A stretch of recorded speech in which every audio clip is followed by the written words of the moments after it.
صفیہ رضی اللہ تعالیٰ عنہ، اب یہ کافی خوبصورت تھے تو ان کے چرچے بہت زیادہ تھے، تو کبھی کبھی جو ہے کبھی نہ کبھی ایسا محسوس کرتے تھے، یہودی قبیلوں سے اسلام قبول کر کے آئے تو کبھی نہ کبھی ایک فیلنگ آ جاتی ہے، تو ایسا فیلنگ آ رہی ہے کہ میں ایک یہودی گھرانے سے ہوں، تو اللہ کے نبی صلی اللہ علیہ وسلم نے کہا تم نبیوں کے گھرانے سے ہو، تمہارے آبا و اجداد میں کئی نبی آئے ہیں،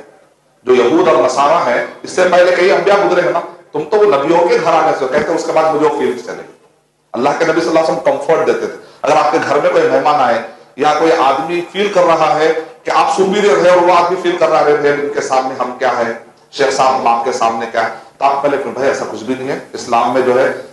تقوی کی بنیاد پر معذرتہ پتا میں آپ بہتر یا میں بہتر ہوں، وہ ٹاپک چھوڑ دو، پھر اس کو کمفرٹ کر دیں، آپ کو یہ اللہ تعالیٰ کے پاس ہم میں کون معزز ہے نہیں معلوم، یہ ٹاپک چھوڑ دو، تو پہلے کمفرٹ کر دینا۔ اگر مجلس میں کوئی فیل کر رہا کہ بھائی شیخ صاحب بہت آگے ہے، میں کیا ہوں، تو آپ پہلے بول دیجیے میں ایسا تصور نہیں ہے اسلام میں۔ اسلام میں تصور ہے ان اکرمکم عند اللہ اتقاکم، تم میں سب سے زیادہ تقوی والا جو ہوتا ہے سب سے زیادہ عزت والا ہوتا ہے، تو ہم پورے اللہ سبحانہ و تعالیٰ کے جو بندے ہیں، اور کوئی بھی بات کر کے بہت آگے جا سکتا ہے، کوئی یہ طے نہیں ہے کہ اب یہ پیدا ہوا ولی ہے تو ولی ہی مرے گا، ہو سکتا ہے گمراہ ہو کر مر جائے گا،